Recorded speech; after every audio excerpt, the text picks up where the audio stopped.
साथ संगत जी प्रेम से कहना धन निरंकार जी। साथ संगत जी दासी स्वागत करती है आप जी संतों महापुरुषों का आपके ही अपने YouTube चैनल सच्ची गुरु भक्ति पर।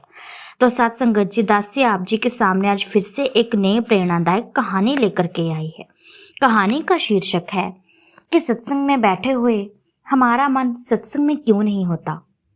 हमारा मन सत्संग में क्यों नहीं लग पाता। हम सत्संग में तो बैठे होते हैं लेकिन हमारा मन वहां नहीं बैठा होता। इसी ऐसा क्यों होता है साथ संगत जी। तो आज हम इस टॉपिक में इस कहानी में यही जानेंगे कि हमारा मन सत्संग में क्यों नहीं लगता। साथ संगत जी कहानी के जरिए दासी आप जी को बता रही है कि एक बार ऋषिकेश के गंगा नदी के किनारे सत्संग हो रहा था। वक्ता ने श्रोताओं से पूछा कि गंगा के बहने से जो आवाज आ रही है क्या आप उसे सुन पा रहे हैं। क्या आप जी को वो सुनाई दे रही है। श्रोताओं ने कहा जी हाँ। वक्ता ने पूछा थोड़ी देर पहले भी क्या आप इसे सुन पा रहे थे। श्रोताओं ने कहा जी नहीं। फिर वक्ता ने पूछा कि क्यों, थोड़ी देर पहले क्यों नहीं सुन पा रहे थे। तब वक्ता ने जवाब दिया क्योंकि हमारा ध्यान आपके प्रवचन सुनने में व्यस्त था, इसलिए हम इसकी आवाज को नहीं सुन पाए। तो साथ संगत जी जिधर हमारा ध्यान होता है इंद्रियां भी उसी ओर व्यस्त होती हैं। सत्संग में बैठे हुए सत्संग में मन न लगता हो और ध्यान संसारिक कार्यों का चिंतन करने लगे तो सात्विक वृत्ति नहीं रहती और सत्संग में बैठे बैठे हमें नींद आने लगती है, क्योंकि सत्संग सुनने में रुचि नहीं होती, हमारी चाहत नहीं होती, हमारा मन वहां नहीं लग पा रहा होता है। हमारा मन तो कहीं घर में ही घूम रहा होता है कि ये हो गया वो हो गया। सत्संग जी इसलिए मन सत्संग में नहीं लगता है हमारा। सत्संग जी इसका एक बड़ा कारण और भी है। सत्संग जी जैसे कि महात्मा जी कहते हैं कि सत्संग सुनना भी एक कला है। यदि यह कला हम सब में आ जाए तो बहुत लाभ होता है, इससे हमारा फायदा ही फायदा है। सत्संग सुनने वाला एक बड़ा विद्वान बन सकता है, जो कि कई बार ग्रंथ पढ़ने से भी नहीं हो पाता, क्योंकि जिस विषय के ग्रंथ को पढ़ने में केवल उसी विषय का ज्ञान प्राप्त होगा, सत्संग में सत्संग जी परमार्थिक व्यवहारिक सभी तरह का ज्ञान प्राप्त होता है। और यदि हम ग्रंथ वगैरह पढ़ेंगे तो सिर्फ उनमें एक ही ज्ञान होता है। सत्संग सुनने वाला भक्ति योग, कर्म योग तथा ज्ञान योग आदि विषयों में परिचित हो जाता है। जो प्रत्येक काम मन लगाकर करता है वह सत्संग भी मन लगाकर ही सुनेगा। हर कार्य में मन लगाकर करने वाले के स्वभाव में सुधार आ जाता है। स्वभाव में सुधार होने से प्रत्येक कार्य में वृद्धि प्रवेश करेगी और हमें सफलता ही सफलता मिलती है सत्संग जी। तो सत्संग जी सत्संग में बैठे श्रोता को चाहिए होता है कि वह अपनी दृष्टि वक्ता के मुख पर रखे और ध्यान भी करे उसका जो वो कह रहे हैं। जो श्रोता कभी इधर तो कभी उधर देखते हुए सत्संग सुनते हैं सत्संग जी, उन्हें सत्संग सुनना नहीं आता। सुनते समय तत्परता से मन लगाकर सुनना चाहिए कि वक्ता ने किस विषय पर बोलना शुरू किया था और किस विषय पर उसने अपना श्लोक खत्म किया है, कौन सी युक्ति थी, कौन सी युक्ति दी थी। सत्संग जी सब कुछ सुनना पड़ता है। सत्संग के समय जब वक्ता किसी दुर्गुण या दुराचार की बात करता है या कहता है, तब जिस श्रोता का ध्यान दूसरों के दुर्गुण देखने लगता है तो उसमें दुर्गुण आने लगते हैं सत्संग जी, और वह सत्संग का लाभ नहीं उठा सकता। यही कारण होता है सत्संग जी कि उनकी दृष्टि दोषपूर्वक हो जाती है। सत्संग में हमेशा अपने आप को ही परखना चाहिए, किसी और को परखना नहीं चाहिए। इसी तरह जब वक्ता सद्गुण सदाचार ग्रहण करने की बात कहता है तो जो श्रोता अपने सद्गुणों का चिंतन करने लगता है उसमें अभिमान आ जाता है। अभिमान ही अवगुणों का मूल है, भक्ति में रुकावट है सत्संग जी। अब जब अवगुण की बात कही जाए तो श्रोता अपने में चिंतन करे कि कौन सा अवगुण उसमें है, उसे त्यागने का संकल्प करे सत्संग जी। सद्गुणों की बात सुनने से ध्यान आया कि अपने में पाए जाने वाले सद्गुण ईश्वर प्रदत्त हैं और प्रभु कृपा से ही आते हैं। ऐसा अनुभव करके निराकार में स्थित हो जाना चाहिए सत्संग जी। सत्संग जी अनुभवी वक्ता जब किसी विषय का विवेचन करता है तो उसका तरीका भी लक्षण हो जाता है, और जो वक्ता केवल शास्त्र की दृष्टि से विवेचन करता है उसका तरीका अलग होता है। वह केवल पुस्तकों पर आधारित होता है। अनुभवी महात्मा के वचन सीधे हृदय पर असर करते हैं और जीवन में परिवर्तन आ जाता है। अनुभवी वक्ता के हृदय की गहराइयों से निकले हुए शब्द विलक्षण होते हैं, सीधे दिल को छू लेने वाले शब्द होते हैं साथ संगत जी, जिससे कि हमारी रूह जो होती है वो गदगद हो जाती है और एक मस्ती से छा जाती है हमारे मन में। श्रीमद् भगवत गीता के 11 अध्याय के 14वें श्लोक में भगवान श्री कृष्ण फरमाते हैं कि जिसकी वाणी मेरे नाम, गुण और लीला का वर्णन करते हुए गदगद हो जाए और मन द्रवित हो जाए, मेरा ऐसा भक्त संसार का कल्याण कर सकता है। साथ संगत जी, ऐसा तो कोई भक्त इस दुनिया में है ही नहीं, क्योंकि साथ संगत जी मैक्सिमम लोग तो पहली बात तो सत्संग सुनते ही नहीं है, और यदि सत्संग सुनते हैं तो वो उन बातों पर ध्यान नहीं देते। हम जानते हैं साथ संगत जी कि भूख लगने पर भोजन कितना स्वादिष्ट लगता है, कितना स्वादिष्ट लगता है। बिना भूख के भोजन का वह स्वाद नहीं आता।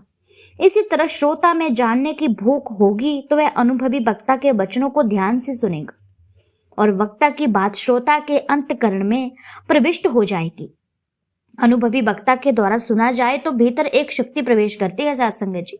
यदि किसी श्रोता में अपने मत व सिद्धांत के प्रति दृढ़ आग्रह होता है तो अनुभवी वक्ता की बात उसकी पकड़ में नहीं आएगी, क्योंकि वह वक्ता की बात को ग्रहण नहीं कर रहा।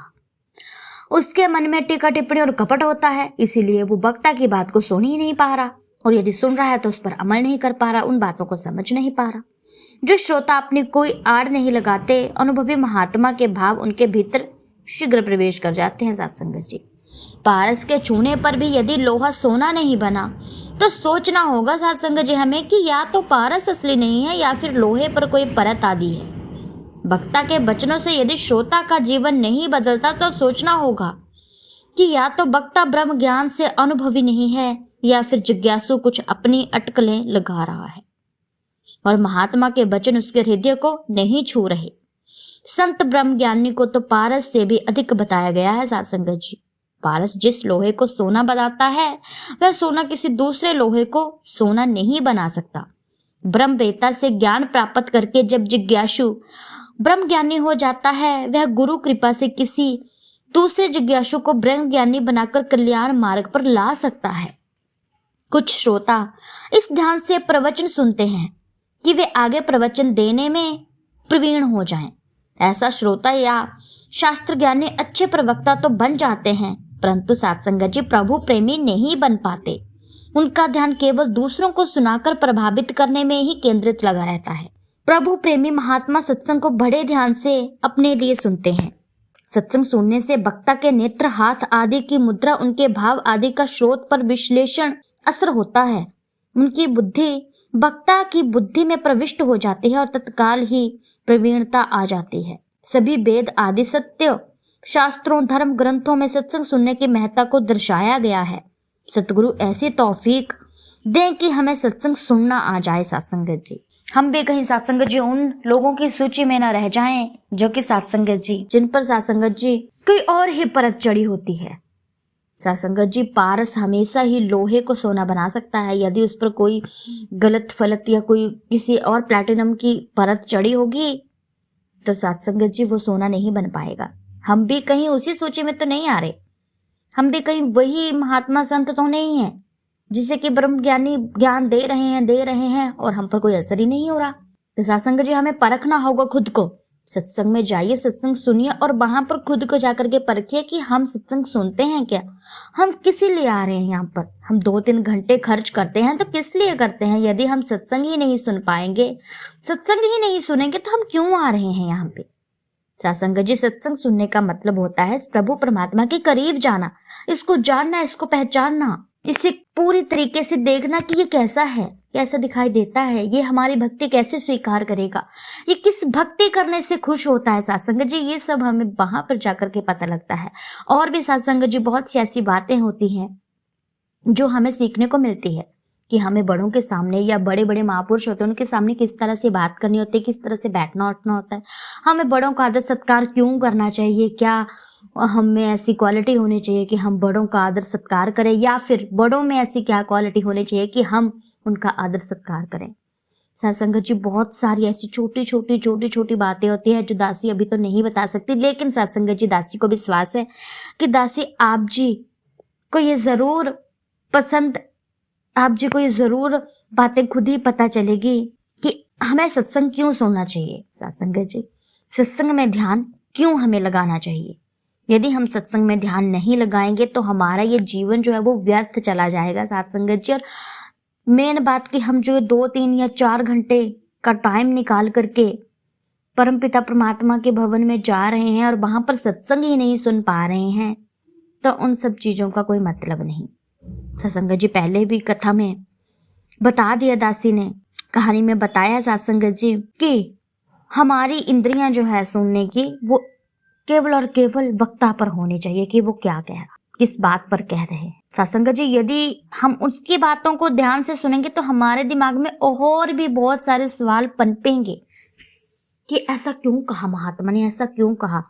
यदि हम ऐसा जब हमारे मन में ख्याल आते हैं ना, तो इसका मतलब हमारे मन पर सत्संग का असर हो रहा है।